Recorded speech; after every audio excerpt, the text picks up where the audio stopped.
Hi, welcome to another episode of Hot Takes. There has been a couple of surveys, one from YouGov, one from Ipsos, both kind of left-leaning, but the results are fine. One is the YouGov poll is the parliamentary voting, Westminster voting intentions. They do this every month.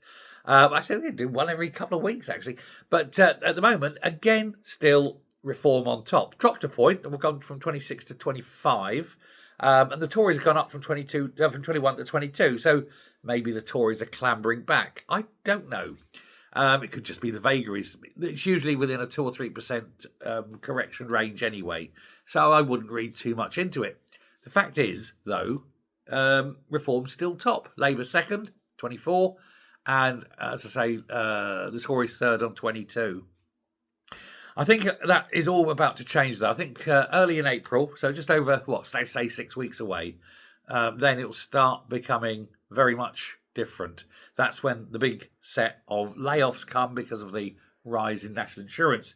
Companies going to the wall, companies downsizing, etc. And I think those figures will undoubtedly change and massively against Labour. Just as an aside as well, I've noticed the last few days, I obviously can't respond to all your comments. There's just way too many. But I do read as many as I can. And I have noticed a few people saying in comments and that how they've lost their jobs. There was one actually this morning. There was one yesterday. I think it was one on Saturday afternoon and so forth. To anyone like this, I mean, for heaven's sake, it is terrible. I've been there. I've been at the pointy end of that. And it is, it blows you out of the water, doesn't it? It is awful. But, don't let it get you down. If you've got skills and you've got experience, keep hope in your heart, keep plodding on. Was it Churchill said, keep buggering on. And, head up. There is work out there still, I'm sure. And if you've got that, history, go and own it and go and get something. Don't get depressed, for heaven's sake. Don't let the bastards grind you down. And in fact, that goes for everyone.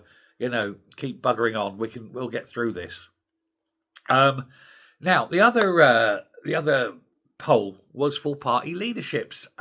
Ironically and strangely, the most popular was Ed Davey at -12. But let's face it, he's only there because nobody ever heard of him, so they've got nothing bad to say about him.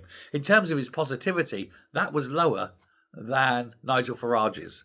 So if you take Ed Davey out of the equation on -12, next in would be Nigel on -15. But his popularity is higher than Ed Davey's popularity. It's just that all the Labour people absolutely hate him and so forth. So his unpopularity is slightly higher as well. Nothing in it, but who's Ed Davey? You know what I mean? Ed Davey's never going to be the Prime Minister. But second is Kemi. She's on -29, nearly twice as unpopular as Nigel.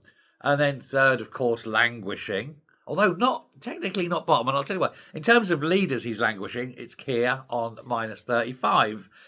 Not the most unpopular person, though. That belongs, of course, to dear sweet Rachel Reeves on -39. She is even more loathed than the Prime Minister.